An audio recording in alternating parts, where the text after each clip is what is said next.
అధ్యాయము 36 వచనం. ఆయన నేను మీకేమి చెయ్యగోరుచున్నారని వారిని అడిగాను. అందరూ చెప్తారా? ఆయన నేను మీకేమి చెయ్యగోరుచున్నారని వారిని అడిగాను. చిన్న ప్రార్థన. పరిశుద్ధుడా, మాతో మీరు మాట్లాడి మహిమ పొందండి. పనిచేస్తున్న ప్రతి అంధకార ఆటంక దురాత్మ చీకటి శక్తులను యేసుక్రీస్తు నామములో బంధించి లయపరుస్తూ ఉన్నాం. మాతో మాట్లాడి మహిమ పొందమని యేసుక్రీస్తు నామం పేరట అడిగి వేడుకొని పొందినాము తండ్రి. గట్టిగా చెప్దాం, ఆమేన్. ఇక్కడ చదవబడిన లేఖన భాగం మనం గమనించినట్లయితే ఆయన మాట్లాడుతూ ఉన్నారు. ఆయన అంటే ఎవరంటే ప్రభు అయిన యేసుక్రీస్తు. ఏం మాట్లాడుతున్నారయ్యా అంటే, నేను మీకేమి చెయ్యగోరుచున్నారని వారిని అడిగాను. అక్కడ కొంతమంది వ్యక్తులు ఉన్నారు. ఆ వ్యక్తులను యేసుక్రీస్తు అడుగుచూ ఉన్నారు, నేను మీకేమి చెయ్యగోరుచున్నారు అని అడిగాడు యేసుక్రీస్తు ప్రభు. ఆ సందర్భం ఏమిటో కొన్ని మాటలు చెప్పి నేను వాక్యంలోనికి వెళ్ళిపోతాను. శ్రద్ధగా వినండి. 35వ వచనంలో, అంటే దాని పై వచనంలో, జబదయి కుమారులైన యాకోబును యోహానును ఆయన యొద్దకు వచ్చి, బోధకుడా, మేము అడుగునదెల్లా నీవు మాకు చెయ్యగోరుచున్నామని చెప్పగా, జబదయి కుమారులైన యాకోబు యోహాను ఆయన యొద్దకు వచ్చి. జబదయి కుమారులు అంటే ఒక వ్యక్తి యొక్క బిడ్డల వీళ్ళు. యాకోబు యోహాన్ వీరిద్దరూ ఎవరంటే, యేసుక్రీస్తు ప్రభుల వారికి 12 మంది శిష్యులు ఉన్నారు. ఆ 12 మంది శిష్యుల్లో ఈ ఇద్దరు కూడా ఉన్నారు, యాకోబు యోహాన్. అయితే ఆ ఇద్దరు యేసుక్రీస్తు దగ్గరికి వచ్చారు. ఇక్కడైతే ఆ ఇద్దరు వచ్చారని ఉంటుంది. ఇంకొక సువార్తలో జబదయి కుమారుల తల్లి వచ్చింది అని రాసి ఉంటుంది. సరే, ప్రస్తుతానికి ఇక్కడ ఏమి రాసి ఉందో మనం ధ్యానం చేసుకోవడానికి ప్రయత్నం చేద్దాం.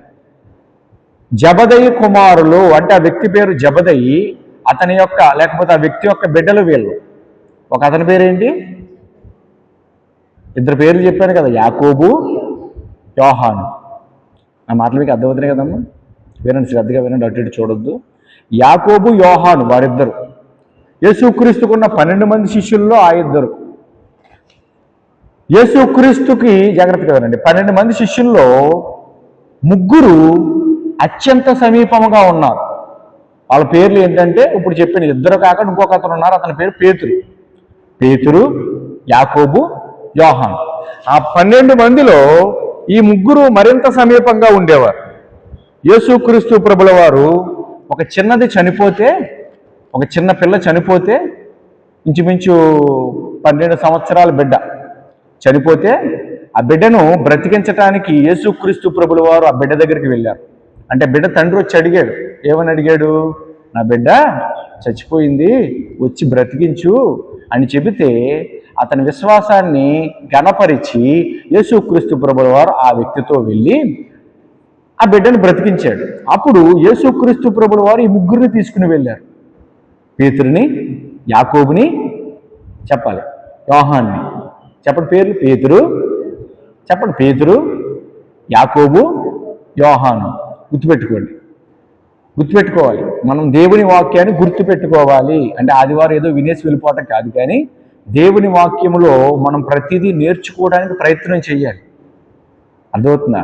అయితే పేతురు గారు, యాకోబు గారు, యోహాను గారిని ఆ బిడ్డను బ్రతికించడానికి వెళ్ళినప్పుడు తీసుకుని వెళ్ళాడు. అలా కొన్ని సందర్భాలలో యేసుక్రీస్తు ప్రభుల వారు ఈ ముగ్గురిని వెంట పెట్టుకుని వెళ్ళేవారు. పేతురు గారిని, యాకోబు గారిని, యోహాను గారిని. అందరినీ తీసుకెళ్లేవాడు కాదు. కొన్ని సందర్భాల్లో అందరినీ తీసుకెళ్లేవాడు, కొన్ని సందర్భాల్లో ఈ ముగ్గురినే తీసుకుని వెళ్ళేవాడు. ఆ ముగ్గురులో పేతురు గారిని పక్కన పెడితే, యాకోబు, యోహాను వీళ్ళిద్దరూ ఎవరంటే అన్నదమ్ములు, ఒకే వ్యక్తి బిడ్డల వీళ్ళు. ఆ అన్నదమ్ములు యేసుక్రీస్తు దగ్గరికి వచ్చారు. ఇక్కడ అదే రాసుంది, జబదయి కుమారులైన యాకోబును యోహానును ఆయన యొద్దకు వచ్చి, బోధకుడా, మేము అడుగునదెల్లా నీవు మాకు చెయ్యగోరుచున్నామని చెప్పగా. మేము నీ యొద్దకు వచ్చాం బోధకుడా, యేసుక్రీస్తు ప్రభువా, మేము ఏదైతే మిమ్మల్ని అడుగుతున్నామో అది మీరు మాకు చెయ్యాలి అని రిక్వెస్ట్ చేశారు. డిమాండ్ చేయలా, రిక్వెస్ట్ చేశారు. అంటే అడిగారు.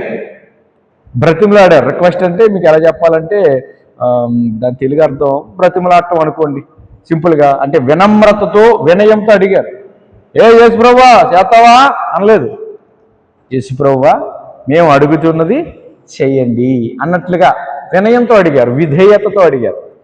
అయితే యేసు ప్రభు ఏమన్నాడంటే ఆయన నేను మీకు ఏమి చెయ్యగోరుచున్నారని వారిని అడిగాను. అంటే వాళ్ళిద్దరూ వచ్చి అడిగారు కదా, ఆ మాటకి యేసు ప్రభు ఏమన్నాడంటే ఏం చేయమంటారు చెప్పండి అని అడిగాడు. యేసుక్రీస్తు ప్రభుల వారు ఆయన యొద్దకు వచ్చిన వారిని నేను దేవుణ్ణి, వీరు మనుషులు, మీరే పాటి వాళ్ళరా అని తృణీకరించేవాడు కాదు, తీసి పాడేసేవాడు కాదు. ఆ మాట అర్థమైందా? ఇప్పుడు ఎవరికైనా అధికారం ఉందనుకో, వారి కింద ఉన్న వాళ్ళని తక్కువగా చూడటం, పట్టించుకోకపోవటం, ఇష్టం వచ్చినట్టు మాట్లాడటం చేస్తారేమో కొంతమంది, అందరూ కాదు కొంతమంది. కానీ యేసుక్రీస్తు ప్రభు అలాంటి వాడు కాదు. యేసుక్రీస్తు ప్రభు దీనులను, దరిద్రులను, వాళ్ళను మాత్రమే కాదు అందరినీ ప్రేమించే దేవుడై ఉన్నాడు. అందరి మనవి వినే దేవుడై ఉన్నాడు. అందరి మనవి వింటాడు. ఆ వచ్చిన ఇద్దరు అడుగుతూ ఉన్నారు, మాకు చేస్తావా, మేము అడిగింది చేస్తావా, మా కోరిక తీరుస్తావా అని అడిగాడు.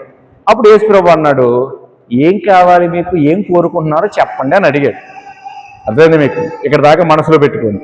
అప్పుడు ఏం జరిగిందంటే వారు నీ మహిమ యందు, నా వైపు శ్రద్ధగా చూస్తూ దేవుని మాటలు వినడానికి ప్రయత్నం చేయండి. వారు నీ మహిమ యందు నీ కుడి వైపున ఒకడును నీ ఎడమ వైపున ఒకడును కూర్చుండునట్లు మాకు దయచేయమని చెప్పిరి. ఏంటంట? నీ మహిమ యందు. యేసుక్రీస్తు ప్రభుల వారు 2000 సంవత్సరాల క్రితం ఈ భూమి మీదకి దిగి వచ్చాడు. ఎక్కడి నుంచి వచ్చాడు? మహిమ నుండి వచ్చాడు. ఈ లోకం ఏం లోకం అంటే మట్టి లోకం. మనం మట్టి మనుషులం. కానీ ఆయన మట్టివాడు కాదు. ఆయన మహిమ కలిగిన మహాదేవుడు, మహిమ కలిగిన మహారాజు.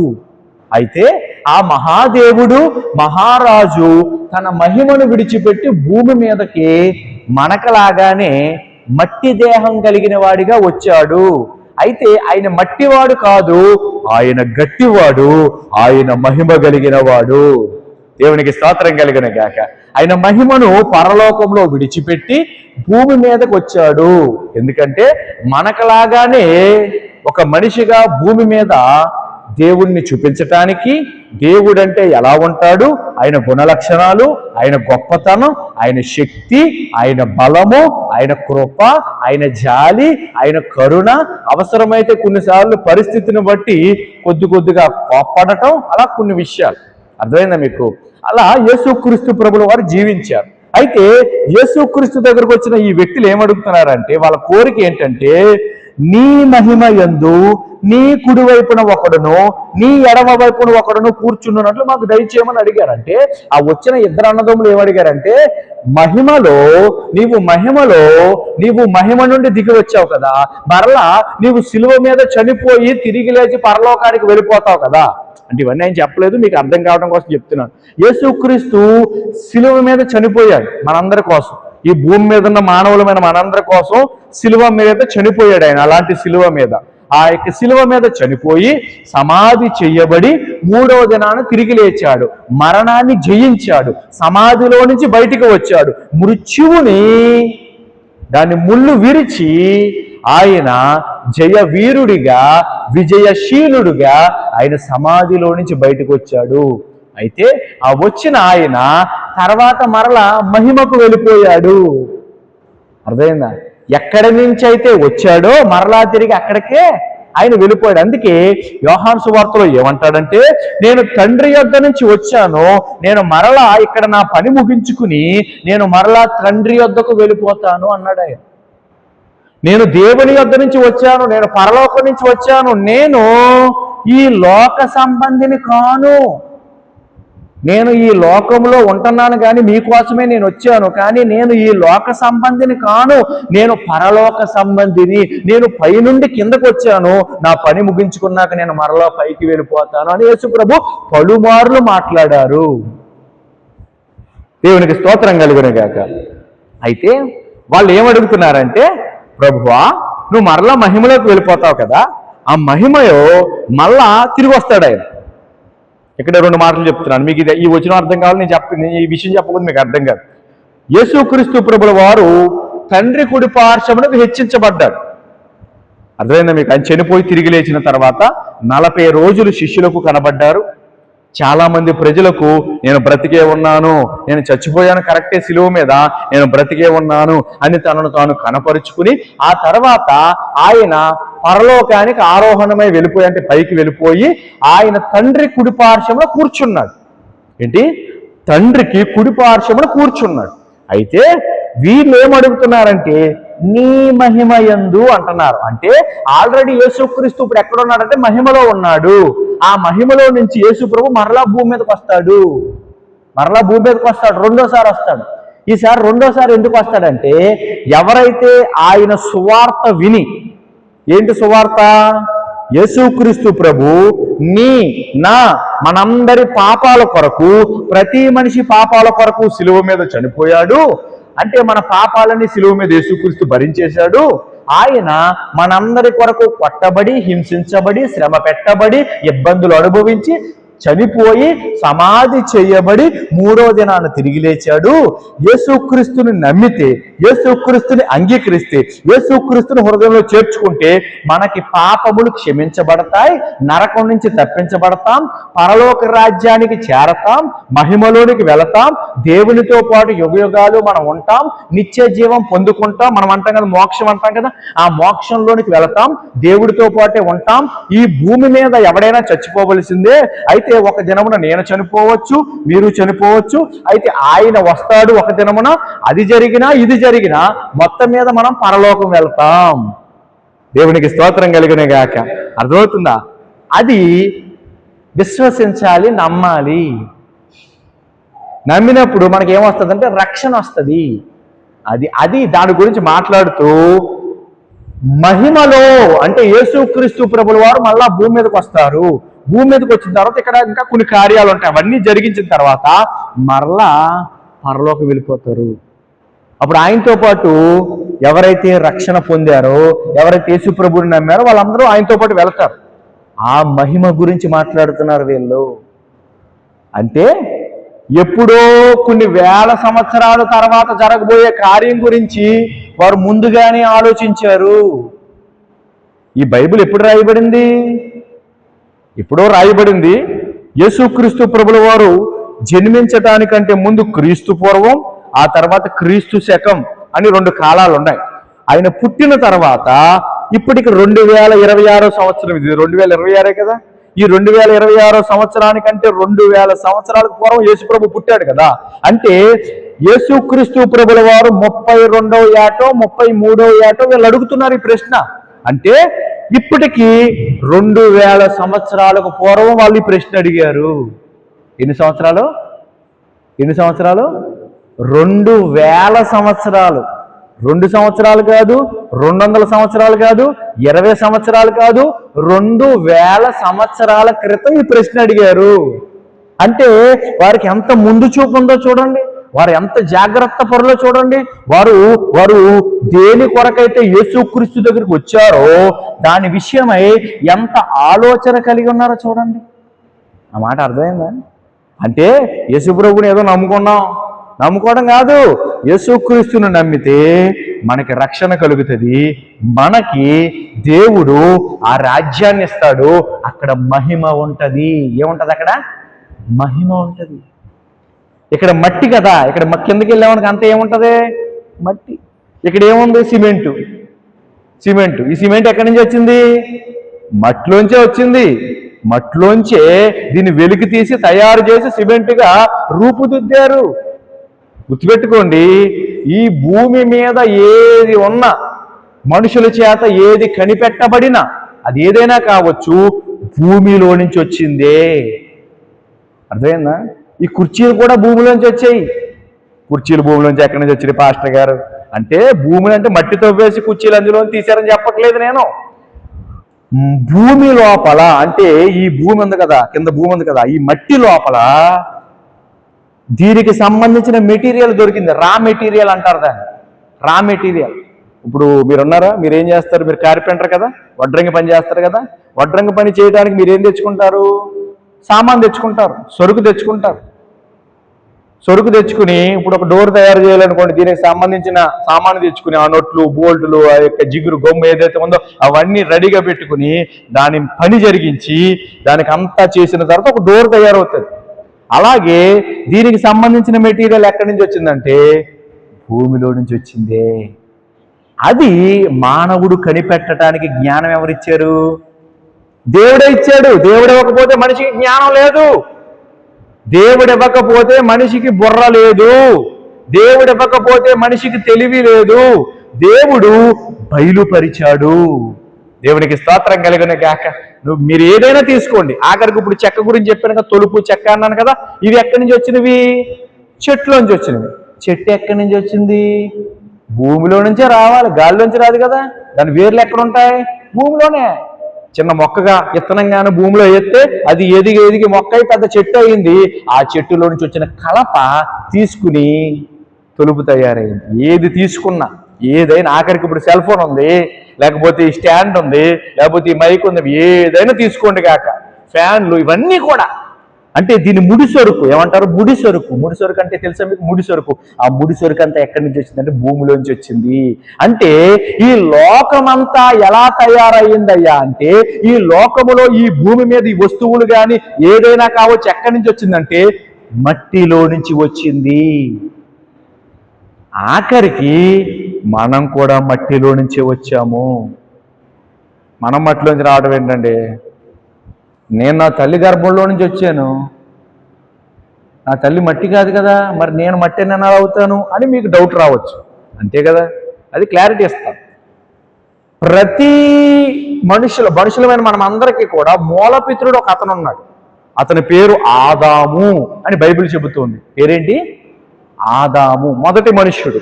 దేవుడు మానవ జాతిని సృష్టించడానికి ముందు మట్టిని తీసుకుని, చదువుతాను చూడండి, మట్టిని తీసుకుని మనిషిని చేశాడు. ఏంటంట? మట్టిని తీసుకుని మనిషిని చేశాడు. అతనికి పేరు పెట్టాడు. ఏం పేరంటే ఆదాము అని పేరు పెట్టాడు. చదువుతున్నాను చూడండి, ఆదికాండము 2వ అధ్యాయము 7వ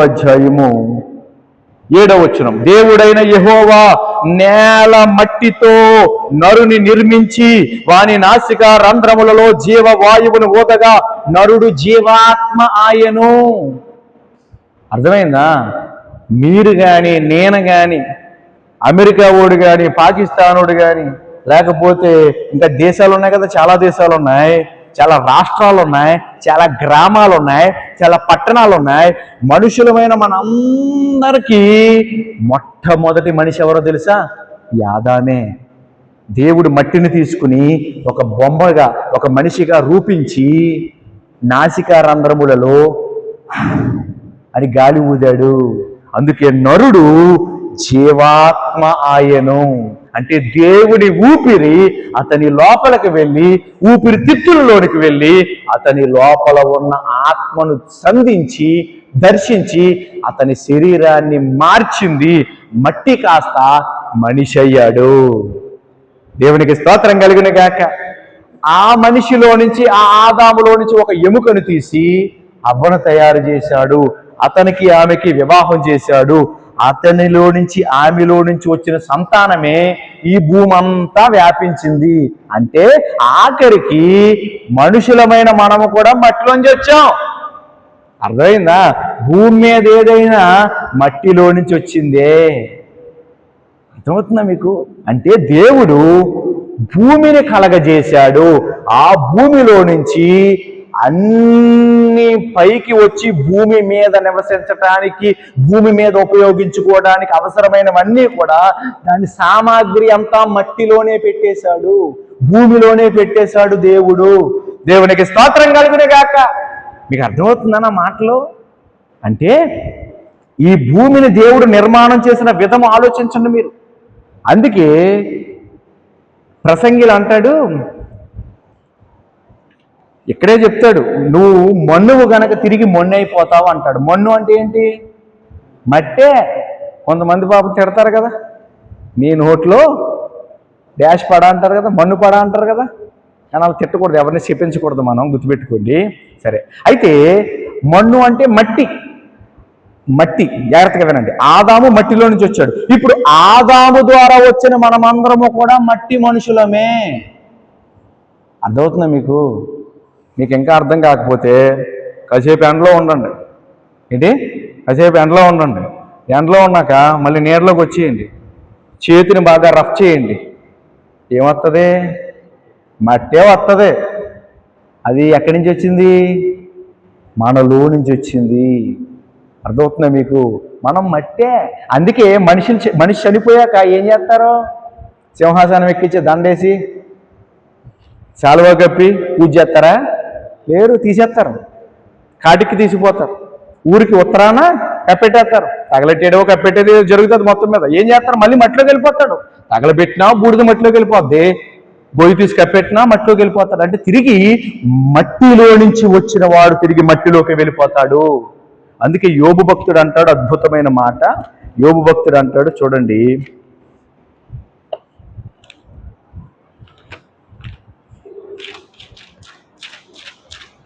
యోబు భక్తుడు అంటాడు, నేను తల్లి గర్భములో నుంచి వచ్చాను, తిరిగి మళ్ళీ ఎక్కడికే వెళ్ళిపోతానని చెప్తాడు.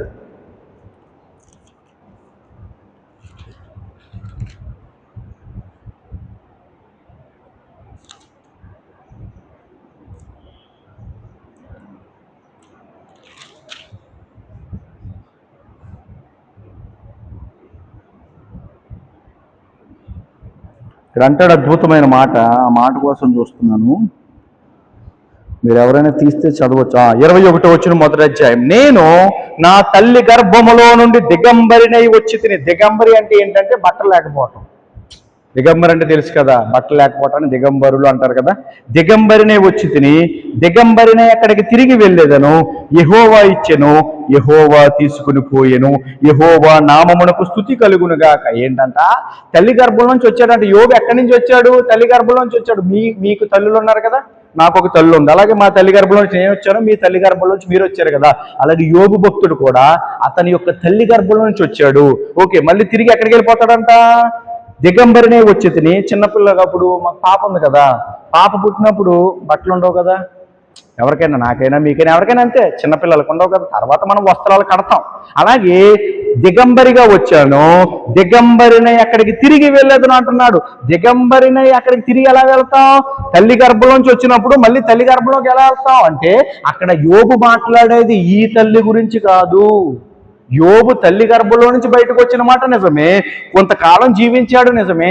అతనికి ఒక కష్టం వచ్చింది, బిడ్డలు చచ్చిపోయారు, ఆస్తి నష్టం వచ్చింది, అతనికి బాధ వచ్చేసింది. ఆ బాధలో కొన్ని మాటలు మాట్లాడుతూ ఏమన్నాడంటే, నేను నా తల్లి గర్భంలోంచి వచ్చాను, తిరిగి ఈ గర్భంలోకి వెళ్ళిపోతాను అంటున్నాడు. భూగర్భములోనికి, మట్టిలోనికి. ఇదొక విస్తారమైన అంశము. మీకు అదంతా ఇప్పుడు చెప్పడానికి సమయం లేదు కనుక మీకు చిన్న మాటలు చెప్పేస్తున్నాను. అర్థమైందా మీకు? నీకోదేమని ఒక అతను ఉంటాడు. నీకోదేమని అతను యేసుప్రభు దగ్గరకు వచ్చి మాట్లాడుతున్నప్పుడు యేసుప్రభు అంటాడు, ఒకడు క్రొత్తగా జన్మించితేనే గాని వాడు పరలోక రాజ్యాన్ని చూడడు అని యేసుప్రభు మాట్లాడతాడు. క్రొత్తగా జన్మించడం అంటే ఏంటంటే పైనుండి జన్మించటం. పైనుండి జన్మించడం అంటే ఏంటంటే దేవుని మాటలు వింటున్నప్పుడు, దేవుని ఆత్మ వాళ్ళని దర్శిస్తున్నప్పుడు వారు అంగీకరించి, అవును నాకు యేసుప్రభు కావాలి, నాకు రక్షకుడు కావాలి, నాకు పాపక్షమాపణ కావాలి, నేను నరకం నుంచి తప్పించుకుంటాను, నేను పరలోక వారసుని అవుతాను, దేవుని బిడ్డనవుతాను అని క్రొత్తగా జన్మించడం అనే పద్ధతి అక్కడ జరుగుతుంది.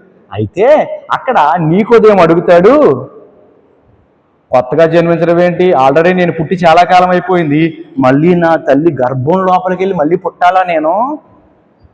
జన్మించడం అంటే ఏంటో తెలుసు కదా, జన్మించడం అంటే పుట్టడమే. జన్మించడం అంటే పుట్టడమే. నా మాటలు అర్థమవుతున్నాయా? నేను తల్లి గర్భంలోంచి వచ్చాను కదా, మళ్ళీ నేను తల్లి గర్భంలోకి వెళ్ళి మళ్ళీ పుట్టాలా అన్నట్లుగా మాట్లాడాడు. అంటే అతనికి తెలియక. అప్పుడు యేసుప్రభు ఎక్స్ప్లెయిన్ చేశాడు. అయితే ఇక్కడ నేను చెప్పొచ్చే విషయం ఏంటంటే, ఒకసారి తల్లి గర్భంలో నుంచి బయటకు వచ్చిన మనం మళ్ళీ తల్లి గర్భంలోకి వెళ్ళాం.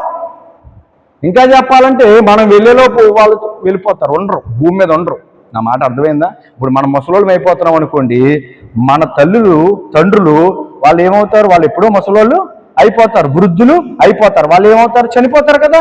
ఇప్పుడు వాళ్ళు లేనప్పుడు మళ్ళీ వాళ్ళ లోపలికి ఎలా వెళ్తాం? వాళ్ళు ఉండరు. ఇక్కడ విషయం ఏమిటంటే యోబు అంటున్నాడు, నా తల్లి గర్భం నుంచి వచ్చాను, మళ్ళీ నేను వెళ్ళిపోతాను. అది ఆ తల్లి కాదు, భూమి గురించి చెబుతూ ఉన్నాడు. అర్థమవుతుందా మీకు? దేని గురించి? భూమి గురించి చెబుతూ ఉన్నాడు. అయితే ఇక్కడ నేను చెప్పాలనుకున్న విషయం ఏమిటంటే, ఈ భూమి మీదనున్న ఏదైనా తీసుకోండి, ఏదైనా కూడా అది మట్టే, అది మట్టే, మొన్నే, మహిమ కాదు. అర్థమవుతుందా? మహిమ కాదు. మహిమ వేరు, మట్టి వేరు. మీకు అర్థం కావటం కోసం భౌతికమైన విషయం చెప్తాను. ఇప్పుడు ఇక్కడ 1 కేజీ మట్టి పెట్టాను, ఇక్కడ 1 కేజీ బంగారం పెట్టాను. బంగారం విలువైందా, మట్టి విలువైందా?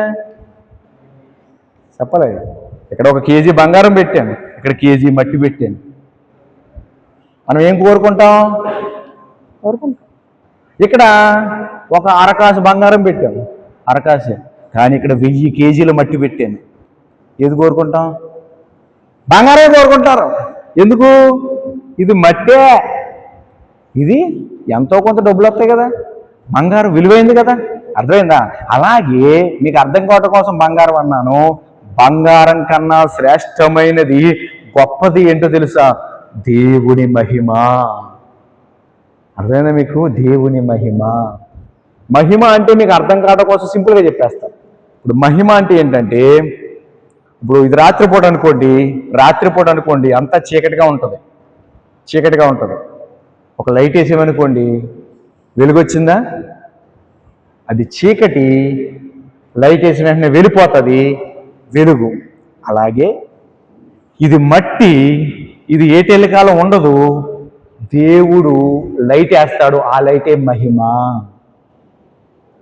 అర్థమైందా మీకు? మీకు సింపుల్గా అర్థం కావడం కోసం చెప్తాను ఈ పదాలు. లైట్ వేస్తాడంటే దేవుడు స్విచ్ వేస్తాడని కాదు. ఆయన ఉండేదే మహిమలోకము. మహిమలోకంలో బాధలుండవు, ఏడుపు ఉండదు, దుఃఖం ఉండదు, వేదన ఉండదు, బాధ ఉండదు, ఆకలి ఉండదు, దప్పిక ఉండదు. సంతోషం ఉంటుంది, సమాధానం ఉంటుంది, నెమ్మది ఉంటుంది, పరిశుద్ధత ఉంటుంది, పాపం ఉండదు అక్కడ. మహిమలోకం ఏది? పరలోకం ఏది? దేవుడు నివసించే స్థలం ఏది?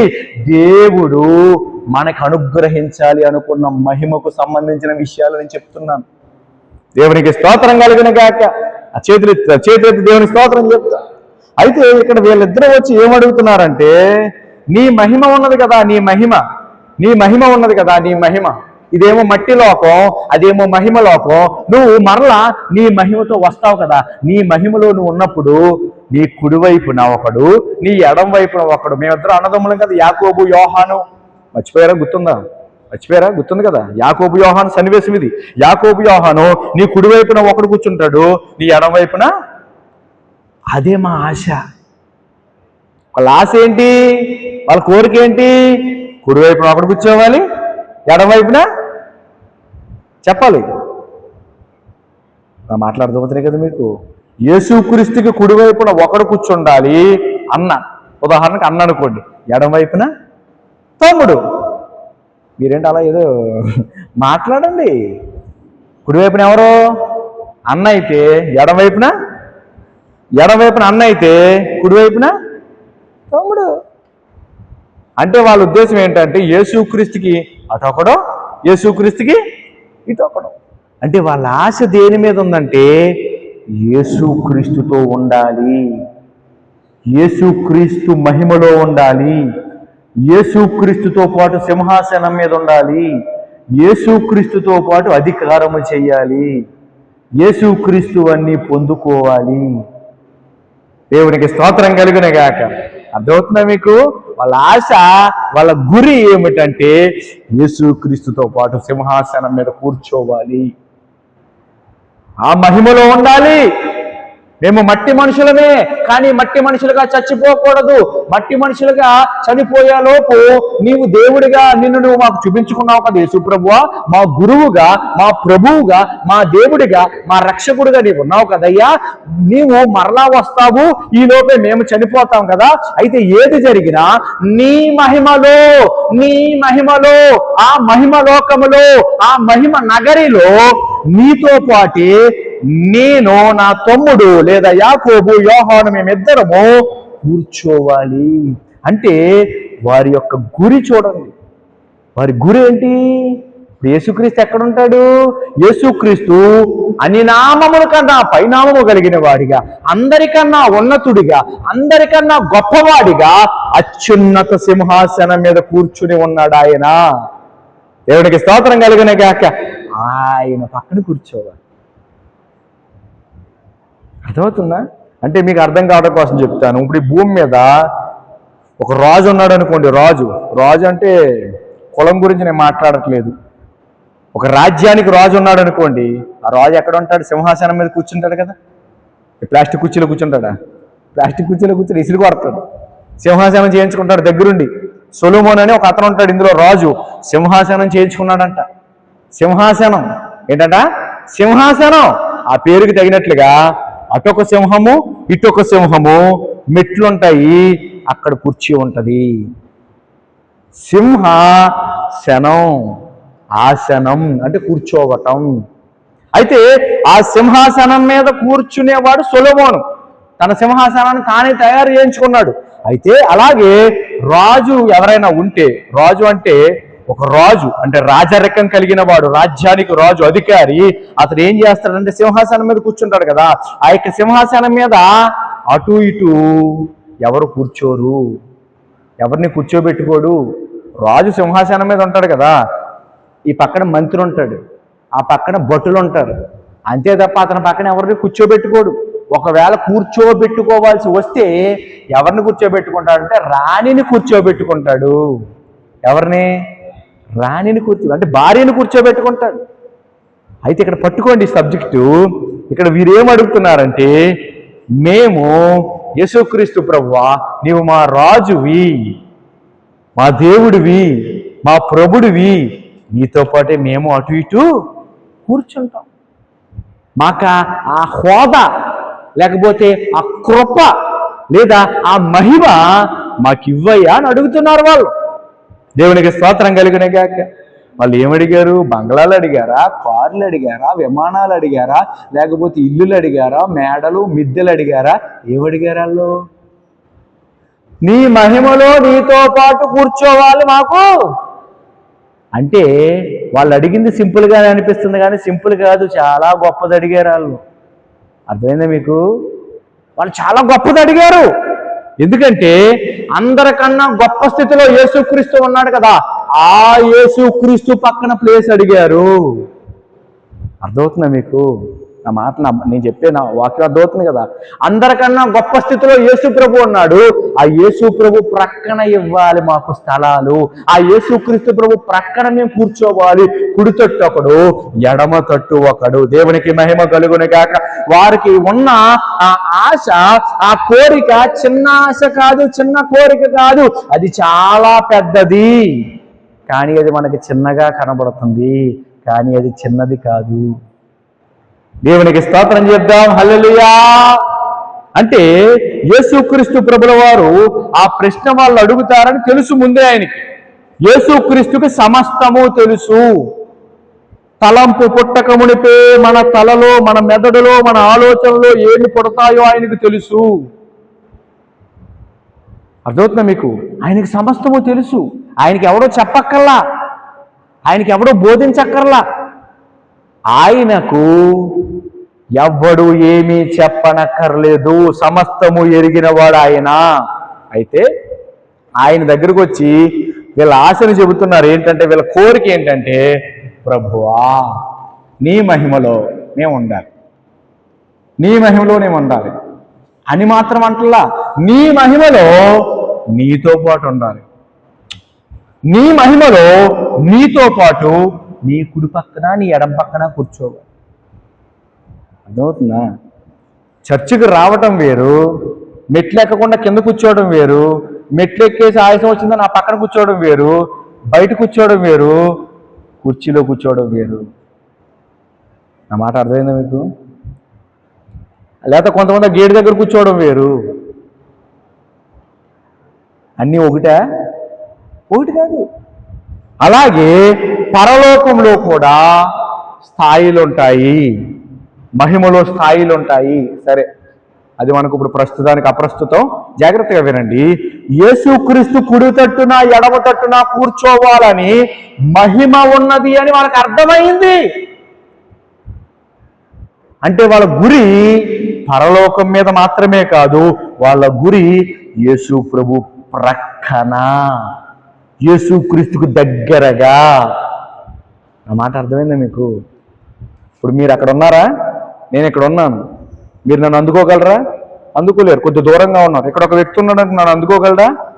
ఇక్కడ ఒక వ్యక్తి ఉంటే అందుకోగలడు, పక్కనే ఉంటాడు కాబట్టి. ఇప్పుడు మీరు అక్కడ ఉన్నారు కాబట్టి నా చేయి చాపితే మీరు చేస్తే అందుతుందా? అందదు. ఇక్కడ ఉన్న వాడు చేయి చాపితే నేను అందుకోగలను, వాడు నన్ను ముట్టుకోగలను, నేను వాడిని ముట్టుకోగలను. అయితే ఇక్కడ విషయం ఏమిటంటే యేసుక్రీస్తుకి మరి దగ్గరగా ఉండటానికి వాళ్ళు ఇష్టపడ్డారు. మరి ఆ తృష్ణ, ఆ దప్పిక, ఆ కోరిక మనకి ఉన్నదా? వాళ్ళు ఏం విశ్వసించారో తెలుసా? యేసుక్రీస్తు ప్రభువు వారు భూమి మీద ఉన్న దినములలో వాళ్ళ ప్రశ్న అడిగారు. అంటే యేసుక్రీస్తు ఇంకా ఎలా ఉన్నాడు? శరీరధారిగా ఉన్నాడు. యేసుక్రీస్తు ఎన్నో అద్భుతాలు చేశారు, యేసుక్రీస్తు ఎన్నో గొప్ప కార్యాలు చేశారు. ఇంకా ఆయన శిలువ మ్రాణి మీద చనిపోలేదు. చనిపోక ముందు విషయాలు ఇవన్నీ నేను చెప్పినవి ఇప్పుడు దాకా. చనిపోక ముందు వీళ్ళు ప్రశ్న అడిగారు. అంటే ఆయన చనిపోవాలి, తిరిగి లేవాలి, పరలోకానికి వెళ్ళాలి, మళ్ళీ రావాలి, అంటే ఎప్పుడో జరగబోయే దాని గురించి, కొన్ని వేల సంవత్సరాల తర్వాత రాబోయే దాని గురించి, ఆయన రాకడ గురించి, ఆయన మహిమ గురించి వారికి ఉన్న ఆ ఆలోచన, వారికి ఉన్న ఆ తపన, వారికి ఉన్న ఆ యొక్క దప్పిక, లేకపోతే వారికి ఉన్న ఆ తృష్ణ, ఆ కోరిక మనకి ఉంటుందా? దేవునికి స్తోత్రం కలిగిన గాక. మనకి ఉండాలి, మనకి ఉండాలి. చాలామంది చర్చెస్లో, సంఘాల్లో గొప్ప స్థానాన్ని కోరుకుంటారు, పేరు ప్రఖ్యాతులు కోరుకుంటారు.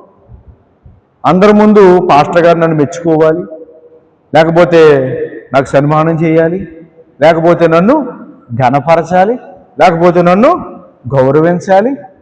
అర్థమైందా? లేకపోతే పని కట్టుకుని దీని వేల మంది ఉన్నా సరే పని కట్టుకుని నన్నే పిలిచి నాకు పని అప్పగించాలి అని కోరుకుంటారు. ఎవరు? విశ్వాసం, సంఘ బిడ్డలు. ఆ కోరికలు ఉండకపోవటమే మంచిది. అర్థమైందా? వాటికన్నా అసలైన శ్రేష్టమైన కోరిక ఏంటో తెలుసా? వీళ్ళు కోరుకున్న కోరిక. అర్థమవుతుందా మీకు? చర్చిలో మనం అందరి ముందు కనబడినా కనపడకపోయినా, ఏంటి? చర్చిలో మనం అందరి ముందు కనపడినా కనపడకపోయినా, చర్చిలో అంటే సంఘంలో అందరూ మనల్ని గౌరవించినా గౌరవించకపోయినా, సంఘంలో మనల్ని మెచ్చుకున్నా మెచ్చుకోకపోయినా, లేకపోతే మనకి కుర్చీ వేసినా కుర్చీ వేయకపోయినా, కింద కూర్చోబెట్టినా సరే మనం దిగులు పడకూడదు. మనం దేనికి దిగులు పడాలంటే క్రీస్తుతో కూడా మహిమలో కూర్చోవాలి అనే ఆశ కలిగి దాని కొరకు పరితపించే దిగులు ఉండాలి మనకి. ఆ మాట మీకు అర్థమైందా? అంటే ఏది శ్రేష్టమైనది, ఏది గొప్పది, ఏది విలువైనది, ఏది ఉన్నతమైనది, ఏది అద్భుతమైనది, ఏది అమూల్యమైనది, దాని మీద మన దృష్టి ఉండాలి. ఇప్పుడు ఇక్కడ బంగారం మట్టి అని చెప్పాను కదా, అప్పుడు మీరు బంగారమే అన్నారు తప్ప మట్టి అనలేదు. అంటే ఈ మట్టి లోకంలో నీవు ఏమి గడించినా సరే అది అంత విలువైనది కాదు. నా మాట మీకు అర్థమవుతుందా? ఈ మట్టి లోకంలో, ఈ భూమి మీద నువ్వు ఎంత డబ్బు, ఎంత బంగారం, లేకపోతే ఏది సంపాదించినా అది అంత విలువైనది కాదు. నువ్వు ఏం సంపాదించాలయ్యా అంటే మహిమలోకములో మహిమ కలిగిన సింహాసనం మీద క్రీస్తుతో కూడా కూర్చునే విధముగా నీవు భూమి మీద సిద్ధపడాలి. అది శ్రేష్టమైనది. ఆ మాట అర్థమైందా మీకు? ఈ మట్టి లోకములో నువ్వు ఏది సంపాదించినా సరే ఈ భూమి గతించిపోయినప్పుడు అవి పోతాయి. పేరు ప్రఖ్యాతులు సంపాదిస్తావా? పోతాయి. మనుషులే పోయినప్పుడు అవి ఎక్కడ ఉంటాయండి? ఇప్పుడు ఒక వ్యక్తి చనిపోయాడు, ఒక వ్యక్తి చనిపోతే మంచి పనులు చేశాడు అనుకోండి, చనిపోయిన తర్వాత ఓ 10 మంది ఏం చెప్పుకుంటారు? పలానా వ్యక్తి అండి మంచోడండి, చాలా మందికి మంచి చేశాడు, లేనివాడికి ఆహారం పెట్టాడు, చాలా సహాయం చేశాడు అని చెప్పుకుంటారు. ఇప్పుడు అందరూ చచ్చిపోతారని చెప్తుంది వాక్యం. ఒక టైం వస్తుంది, ఈ భూమే ఉండదని చెప్తుంది వాక్యం. ఒక టైం వస్తుంది, ఆ టైం వచ్చినప్పుడు మనుషులే లేనప్పుడు నీ గురించి ఎవడు చెప్పుకుంటాడు మంచి? నా మాట అంటే మంచి చేయొద్దని చెప్పట్లేదు, ఈ మాట పట్టుకోండి. అవసరమైంది వదిలేసి కొసర పట్టుకుంటే ప్రమాదం. అవసరమైంది కావాలి మనకి, అది వదిలేసి కొసర పట్టుకున్నాం అనుకో ప్రమాదం అయిపోతుంది. నాకు ఫ్రెండ్ ఒకడు ఉండేవాడు, ఆడనేవాడు కుక్కతో కట్టుకుని గోదావరి ఎదినట్టు ఉంటుందిరా అనేవాడు. కుక్కతో కట్టుకుని ఆడని గోదావరి ఎదగలడా? ఎదలేడు. ఈతొత్తి ఎదగలడేమో అది వేరే విషయం, కానీ కుక్కతో పట్టుకుని ఎదగలడా? కుక్క ఎదగలదు, కానీ కుక్కతో కట్టుకుని మనం ఎదలేం. అయితే ఇక్కడ విషయం ఏమిటంటే ఈ భూమి మీద మనము దేని కొరకు పరితపించాలి అంటే ఆ మహిమ లోకము కోసం పరితపించాలి. ఆ మహిమ లోకములో మనము అద్భుతమైన స్థలము కోసం మనం పరితపించాలి. యేసుక్రీస్తు అన్నారు, ప్రకటన గ్రంథం 3వ అధ్యాయములో ఒక అద్భుతమైన మాట ఉంది. ఏమన్నారంటే, నేను చదువుతున్నాను చూడండి, 21వ వచనం 3:21, నేను జయించి నా తండ్రితో కూడా ఆయన సింహాసనమునందు కూర్చుండి ఉన్న ప్రకారం జయించు వానిని నాతో కూడా నా సింహాసనమునందు కూర్చుండనిచ్చెదను. నేను జయించాను, నేను నా తండ్రి సింహాసనం మీద కూర్చుని ఉన్నాను పరలోకంలో. ఎవడైతే భూమి మీద జయిస్తాడో, ఎవడైతే భూమి మీద జయము పొందుకుంటాడో, ఎవడైతే భూమి మీద గెలుస్తాడో, జాగ్రత్తగా వినండి, గెలవాలి, జయించాలి. అప్పుడు మనము ఆ మహిమ లోకములో ఆయన సింహాసనం మనకిస్తాడంట. అర్థమైందా మీకు? కానీ మనం ఏం చేస్తున్నాం తెలుసా? మహిమ మాట దేవుడెరుగు. ఈ మట్టి లోకంలో ఏం పొందుకుందాం, ఏం చేద్దాం, ఏం సంపాదిద్దాం అనే దానికోసమే పరితపిస్తున్నారు చాలామంది. అంటే సంపాదించుకోకూడదు అని నేను చెప్పట్లేదు, అర్థమవుతుందా మీకు? సంపాదించుకోకూడదని చెప్పట్లేదు.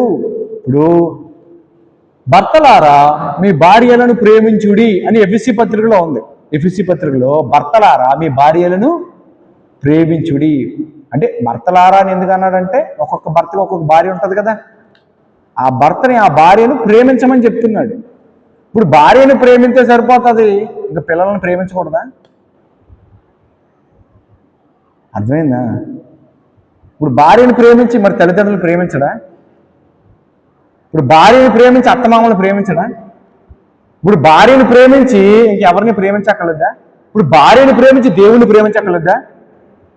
విషయం ఏంటంటే ఆ భర్త ఆ భార్య విషయమది. ఆ మాట అర్థమైందా మీకు? ఆ భర్త భార్య విషయంలో అయితే భార్యని ప్రేమించాలి. ఇప్పుడు పిల్లలు వచ్చారనుకో భార్యని ప్రేమించాలి, తల్లిదండ్రులు వచ్చారనుకో భార్యని ప్రేమించాలి, పిల్లల్ని ప్రేమించాలి, తల్లిదండ్రుల్ని. నా మాట అర్థమైందా మీకు? అయితే ఇక్కడ విషయం ఏమిటంటే మనము ఈ మట్టి లోకంలో ఉన్నాం కాబట్టి సంపాదించుకోవాలి. అయితే సంపాదనే అధికంగా ధ్యేయముగా కలిగి అసలు సంపాదన మహిమ సంపాదన, దానిని గాలి కుదిరేసామనుకోండి ఉపయోగం ఉందా? ఉపయోగం లేదు.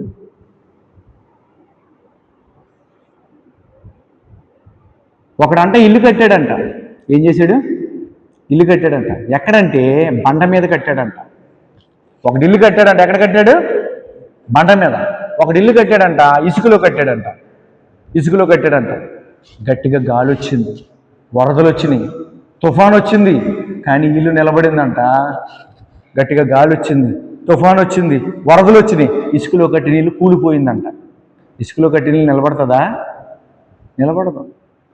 బండ మీద కట్టిన ఇల్లు, రాయి మీద కట్టిన ఇల్లు, పునాదితో కట్టిన ఇల్లు నిలబడుతుంది. అర్థమవుతుందా? కానీ ఇసుకలో కట్టిన ఇల్లు నిలబడదు. ఈనాడు చాలామంది క్రైస్తవులు ఏం చేస్తున్నారు చూస్తే ఇసుకలో ఇల్లులు కడుతున్నారు. బీచ్కి వెళ్తే, బీచ్ సముద్రం దగ్గర ఉంటుంది కదా బీచ్కి వెళ్ళి కొంతమంది పిల్లలు ఇసుకతో ఇల్లులు కడతారు, ఇసుకతో బొమ్మలు వేస్తారు, ఇసుకతో ఇల్లు టైప్ లాగా వాళ్ళు తయారు చేస్తారు. బాగుంటుంది. కానీ ఆ అల సముద్రపాలు వచ్చిందనుకోండి, దాన్ని తీసుకుని వెళ్ళిపోతుంది. ఈనాడు చాలామంది భక్తి అలాగే ఉంది. చిన్న అలొచ్చి, చిన్న కష్టం వచ్చి, చిన్న ఇబ్బంది వచ్చి, చిన్న సమస్య వస్తే ఆ అలొచ్చి ఆ బొమ్మను పట్టుకుపోయినట్టు, ఆ పిల్లలు తయారు చేసిన బొమ్మను పట్టుకుపోయినట్టు, లేకపోతే ఇసుక మీద కట్టబడిన ఇల్లు వరదలు వచ్చి కూలిపోయినట్టు చాలామంది భక్తి అలాగే ఉన్నది. భక్తి విషయమేమో ఇసుక మీద ఇల్లు కట్టినట్టు భక్తి చేస్తున్నారు, మహిమ కొరకు ఆతురత ఏమో ఇసుక మీద ఇల్లు కట్టినట్టు చేస్తున్నారు. మట్టి లోకములో ఈ భూమి మీద సంపాదన కొరకేమో వాళ్ళు ఎలా ఉంటున్నారు తెలుసా? బండ మీద ఇల్లు కట్టినట్టు చేసుకుంటున్నారు. ఆ మాట అర్థమైందా మీకు? బండ మీద ఇల్లు కట్టినట్టేమో మహిమ విషయంలో ఉండాలి, సంపాదన విషయం అయితే ఇసుక మీద ఇల్లు కట్టినట్టు ఉండాలి. ఆ మాటలు మీకు అర్థమవుతున్నాయా? కానీ చాలామంది ఏం చేస్తున్నారు?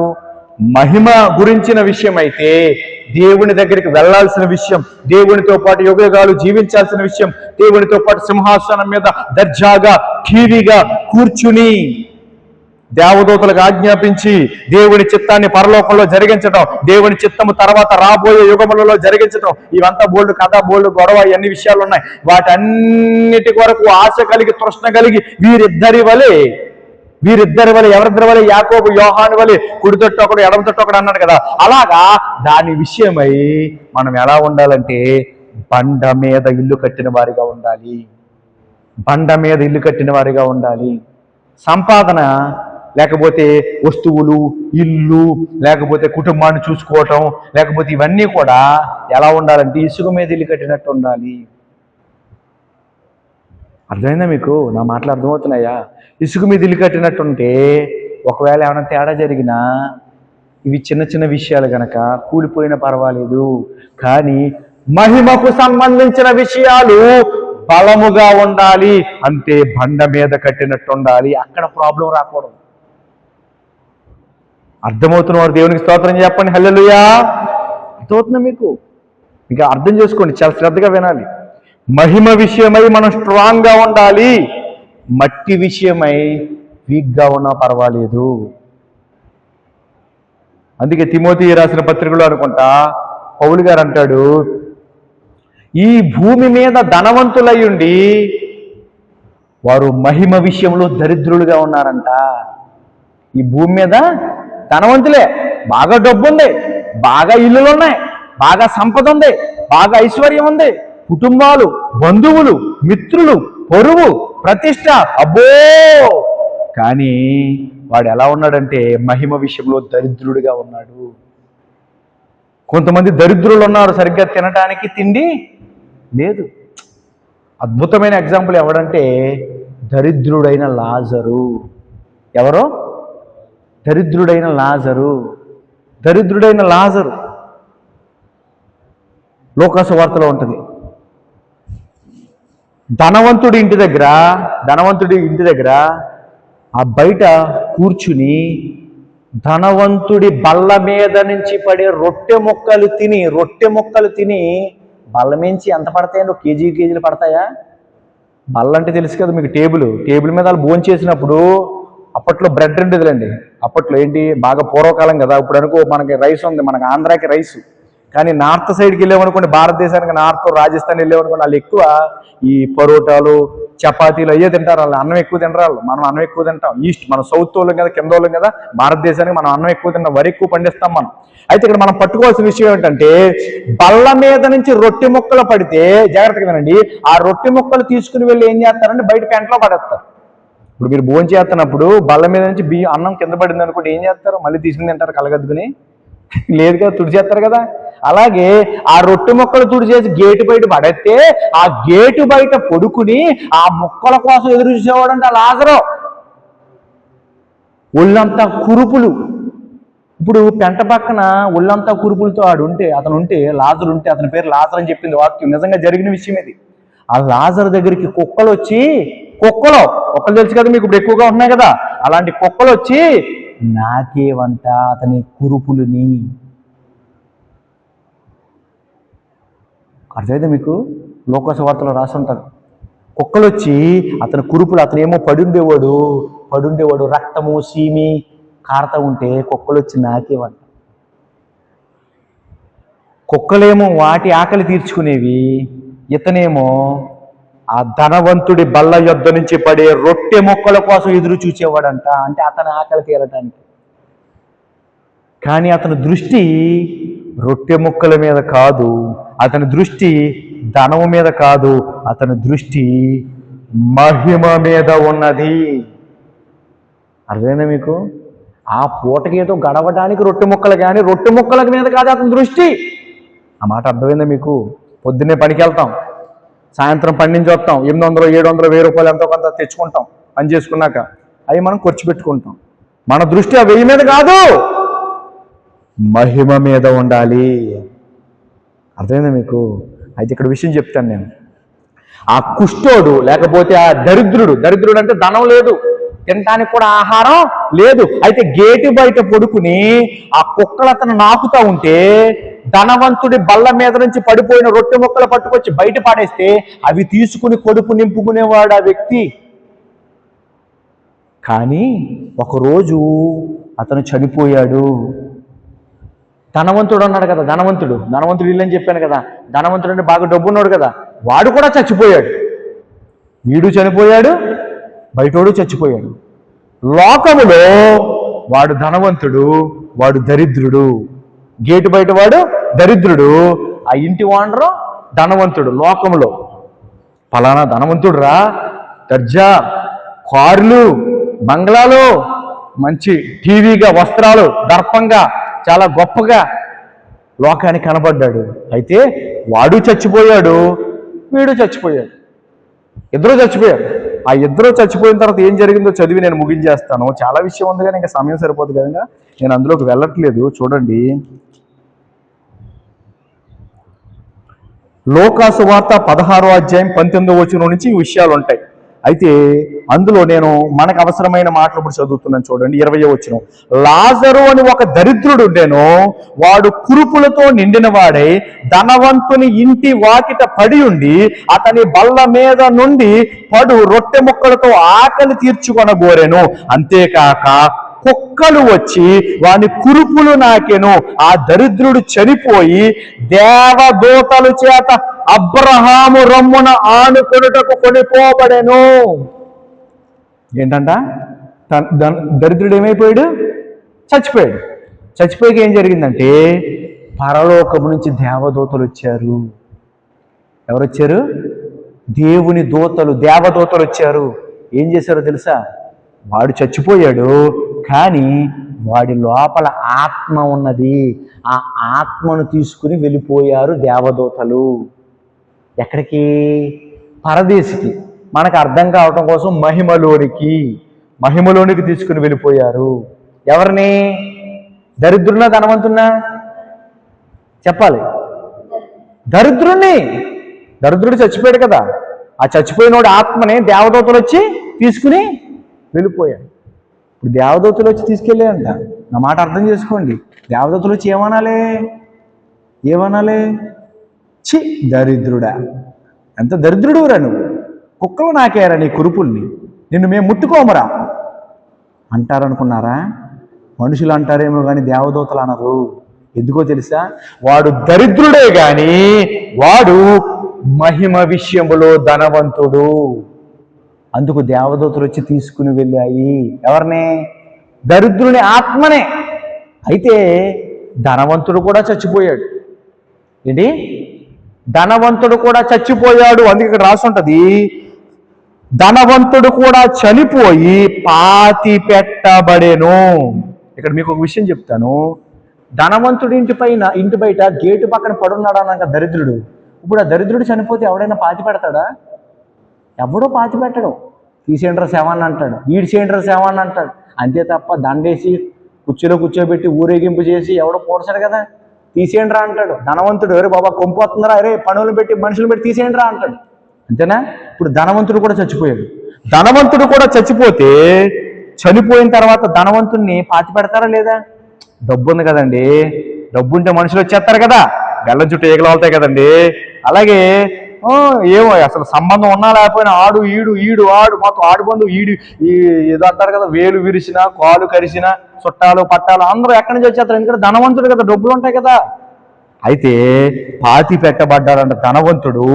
అప్పుడు అతడు పాతాళములో బాధపడుచు కన్నులెత్తి దూరము నుండి అబ్రహామును అతని రొమ్మున ఆనుకొని ఉన్న లాజరును చూసి, తండ్రివైన అబ్రహామా, నా యందు కనికరపడి తన వ్రేలి కొనను నేలలో ముంచి నా నాలుకను చల్లార్చుటకు లాజరును పంపుము, నేను ఈ అగ్ని జ్వాలలలో యాతన పడుచున్నానని కేకలు వేసి చెప్పాను. ఆ ధనవంతుడు, డబ్బున్నోడు, ఐశ్వర్యవంతుడు, సిరి సంపదలో ఉన్నవాడు ఈ మట్టి లోకములోనే ధనవంతుడు గాని మహిమ విషయములో దరిద్రుడు. అందుకే చనిపోయిన తర్వాత ఈ మట్టి లోకంలో ఉన్న మనుషులు పాతి పెట్టారు కానీ దేవదూతలు వచ్చి అతనిని తీసుకుని వెళ్ళలేదు. అతడు చనిపోయిన తర్వాత అతని ఆత్మ పాతాళానికి వెళ్ళిపోయింది, నరకానికి వెళ్ళిపోయింది. అక్కడ అగ్ని మండుచూ ఉన్నది. అతడు వేదన అనుభవిస్తున్నాడు, అతడు యాతన అనుభవిస్తున్నాడు. ఎందుకంటే అతడు ఈ మట్టి లోకాన్ని చూశాడు తప్ప మహిమ లోకం మీద దృష్టి లేదు అతనికి. అతడు ఈ మట్టి లోకంలో ధనవంతుడిగా కనబడడానికి ఇష్టపడ్డాడు తప్ప మహిమ లోకంలో ధనవంతుడిగా ఉండటానికి ప్రయత్నాలు చెయ్యలేదు.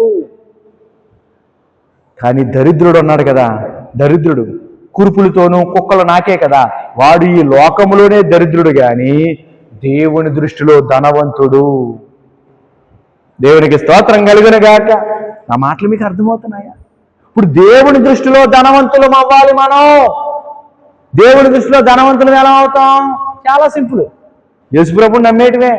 యేసుప్రభుని అమ్మేయొద్దు, నమ్మాలి. కొంతమంది అమ్మేస్తున్నారు, అమ్మేయొద్దు, నమ్మాలి. యేసుప్రభుని నమ్మాలి, యేసుప్రభుని అంగీకరించాలి, యేసుప్రభుని హృదయంలో చేర్చుకోవాలి. యేసుప్రభువా, నీ రక్తముతో నా పాపములు క్షమించి కడిగి నన్ను శుద్ధీకరించి నన్ను రక్షించయ్యా అని హృదయపూర్వకంగా ఆయనకు మొర్ర పెట్టాలి, ప్రార్థన చెయ్యాలి, ఆయన యందు విశ్వాసం ఉంచాలి, బాప్తిసం పొందాలి, సంఘంలో చేర్చబడాలి. అప్పుడు మనకి ఏమొస్తుందో తెలుసా? రక్షణ వస్తుంది. ఏమొస్తుంది? రక్షణ. రక్షణ వచ్చినప్పుడు ఏం జరుగుతుందో తెలుసా? మన లోపలికి మహిమ వస్తుంది. అర్థమైందా మీకు? అప్పుడు ఈ మహిమలో మనము మరింతగా అధికముగా దేవుని ఎడల ఆసక్తి కలిగి, జాగ్రత్తగా వినండి, దేవుడు ఇవ్వబోయే మహిమ అంటే పరలోక రాజ్యం, దాని మీద ఆసక్తి కలిగి ఆ లోకములో ఆయనతో పాటు యుగయుగాలు ఉంటాం కదా. ఈ భూమి మీద మహా అయితే 50 సంవత్సరాలు బతుకుతామేమో, 60 సంవత్సరాలు బతుకుతామేమో, 70 సంవత్సరాలు బతుకుతామేమో, మొత్తానికి సర్దుకోవాల్సిందే కదా, ఏటెలుగాలో ఉండం కదండి. కానీ ఆ లోకము, ఆ మహిమ కలిగిన పరలోక రాజ్యము ఏటెలుగాలో ఉంటది, శాశ్వత కాలం ఉంటది, యుగ యుగాలు ఉంటది. ఆ లోకానికి అంతం లేదు. ఈ లోకానికి అంతం ఉంది. ఇది భూలోకం. దీన్ని ఏమంటారు? భూలోకం. కానీ ఇది పరలోకం, పరిశుద్ధ లోకం, నిజమైన లోకం, శాశ్వత లోకం. ఆ మహిమ మీద మనం దృష్టి పెట్టాలి. పౌలు గారు అందుకే అంటారు, పైనున్న వాటినే వెతకండి. ఏంటంట? పైనున్న వాటినే వెతకడం అంటే మహిమ లోకములో ఉన్న మహిమను వెతకండి. మహిమ లోకములో ఆ యాకోబు యోహాను ఏమడిగారు వచ్చి నీతో పాటు మహిమలో కుడి తొట్టొకడు, ఎడమ తొట్టొకడు, నేను మా అన్నయ్య లేదా నేను మా తమ్ముడు యాకోబు యోహాను మేము కూర్చుంటాం. అంటే వాళ్ళ గురి ఎక్కడుంది? పైన ఉన్నది. మరి మనకుందా? మనం ఏమంటాం తెలుసా?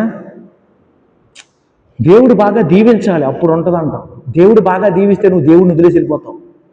నిజం. ఒకడి కలిమి విస్తరించుట చేత అది అతనికి ప్రమాదం అని చెప్పాడు యేసుప్రభు. బాగా డబ్బున్నోళ్ళు డబ్బునే దేవుడిగా చూసి యేసుప్రభుని పట్టించుకోరు. వాళ్ళకి గర్వం ఎక్కువైపోతుంది. బాగా డబ్బు లేనోడు దేవుడు ఎప్పటికీ దీవించట్లేదురా అన్నట్లుగా ఆలోచించి దేవునికి దూరం అయిపోతాడు. అంటే అందరూ కాదు, కొంతమంది. కానీ మనం డబ్బు ఉన్నా డబ్బు లేకపోయినా స్థిర బుద్ధి కలిగి, ఏ బుద్ధి?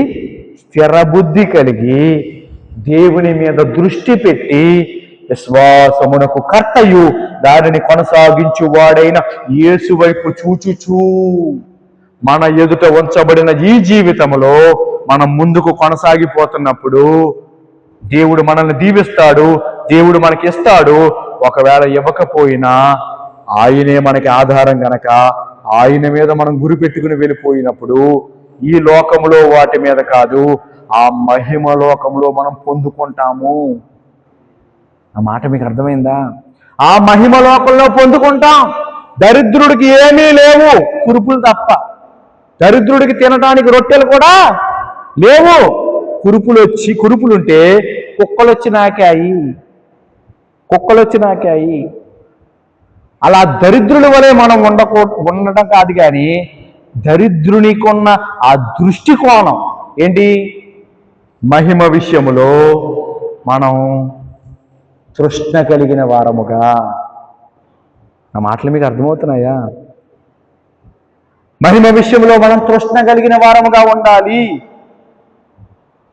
లేకపోతే మనం ఈ మట్టి లోకంలోనే జీవించి, ఈ మట్టి లోకంలోనే మహిమ లేని వారిగా జీవించి, ఈ మట్టి లోకంలోనే ఆ మహిమ విషయమై సిద్ధము లేని వారిగా జీవించి, ఈ మట్టి లోకంలోనే మట్టితో పాటు కొట్టుకుని పోయే ప్రమాదం ఉన్నది. అర్థమవుతుందా మీకు? మన దృష్టి దేని మీద ఉండాలి? మహిమ మీద ఉండాలి. అర్థమవుతుంది మీకు? మహిమ లోకంలో సింహాసనం మీద ఆసీనుడై ఉన్న దేవుని మీద ఉండాలి. ఆయనతో పాటు జయించిన వారిగా ఉండాలి. ఆయనతో పాటు కూర్చోవాలి. ఎక్కడ? సింహాసనం మీద. ఆ దృష్టి మనకు ఉండాలి. కానీ మనం ఏటెల్లి కాలం మట్టిలో పడే మట్టి, ఆ సంపాదన, ఈ సంపాదన, ఆ పని, ఈ పని, విస్తారమైన పనులు. అసలు ఆదివారం ఆరాధనకు రాగడానికి కూడా తీరిక లేకుండా విస్తారమైన పనులు పెట్టేసుకుని మనము మహిమకు దూరమైపోతున్నామేమో, మట్టిలోనే కొట్టుకుని పోతున్నామేమో ఒకసారి మనం ఆలోచన చేసుకోవాలి. అర్థమవుతుంది మీకు? ఈ భూలోకమే ఉండదని చెప్తున్నాడు దేవుడు. మహిమలోకం వస్తుంది. నూతన యెరూషలేము దిగి వచ్చుచున్నది, పెళ్లి కుమార్తె వలె మహిమను కలిగి వచ్చుచున్నది. అక్కడికి మనం వెళ్ళాలంటే మన దృష్టి దాని మీద ఉండాలి. మన దృష్టి దాని మీద ఉంటే మనం ఆరాధనకి సమయానికి వస్తాం. ఆరాధనలో మనం ఉంటాం. దేవుణ్ణి ఆత్మతో సత్యముతో ఆరాధిస్తాం. వాక్యం వింటాం, వాక్యాన్ని చదువుతాం. ఒకవేళ చదవడం రాకపోతే వాక్యం వింటాం, ప్రార్థన చేసుకుంటాం, దేవుని కొరకు ఎదురు చూస్తాం.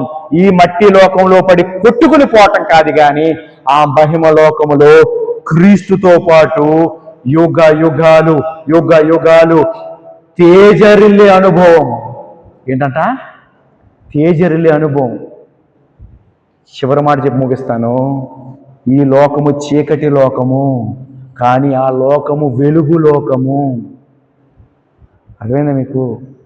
అందుకే మనకి పగలు రాత్రి ఉన్నాయి కదా, వాటికి ప్రతిబింబాలు. రాత్రి అనేది ఈ భూలోకానికి సంబంధించింది, పగలు అనేది వెలుగు లోకానికి సంబంధించింది.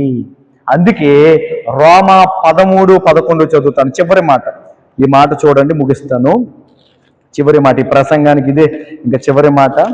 రోమా 13:11 అంటాడు అద్భుతమైన మాట. ఏమంటాడంటే, మరియు మీరు కాలము నెరిగి నిద్ర మేలుకొను వేళ అయినదని తెలుసుకుని అలాగు చేయుడి. మనము విశ్వాసులమైనప్పటికంటే ఇప్పుడు రక్షణ మనకు మరి సమీపముగా ఉన్నది. రాత్రి చాలా గడిచి పగలు సమీపముగా ఉన్నది గనక మనము అంధకార క్రియలను విసర్జించి తేజ సంబంధమైన యుద్ధోపకరణములు ధరించుకొందాము. దేవునికి స్తోత్రం కలుగును గాక. తేజ సంబంధముగా మనం ఉండాలి, వెలుగు సంబంధులుగా మనం ఉండాలి, పగటి సంబంధులుగా ఉండాలి. మనము చీకటి సంబంధులుగా ఉండకూడదు, మనం రాత్రి సంబంధులుగా ఉండకూడదు, మనము దెయ్యపు సంబంధులుగా ఉండకూడదు, దేవుడి సంబంధులుగా ఉండాలి. మట్టి సంబంధులుగా ఉండకూడదు, మహిమ సంబంధులుగా ఉండాలి. అలా ఉండాలి అంటే మన దృష్టి దాని మీద ఉండాలి. యాకోబు యోహాను ఏమడిగారు? నీతో పాటు నీ కుడి వైపున ఒకడు, నీ ఎడం వైపున ఒకడు మేము కూర్చుంటాం. యేసు ప్రభువా మాకు. మరి మన కోరికలు ఏంటి? ప్రార్థన చేసుకుందాం. కళ్ళు మూసుకొని ప్రార్థన చేసుకుందాం. ప్రభువుని అడగండి, ప్రభువా. అందరూ మోకరిస్తే బాగుంటుంది, ఎందుకంటే మనం ప్రభు బలలోనికి వెళ్తాం కనుక. మోకరించి ప్రభు పాదాలు పట్టుకోండి, ప్రభువుని అడగండి. ప్రభువా, నేను కూడా మహిమలో ఉండాలి, ఆ మహిమ లోకములో నేను కూడా తేజరెల్లాలి, ఆ మహిమ లోకంలో నేను నీ మహిమను ప్రతిబింబింపజేసే విధముగా ఉండాలి. అడగండి, ప్రార్థన చేయండి అందరూ.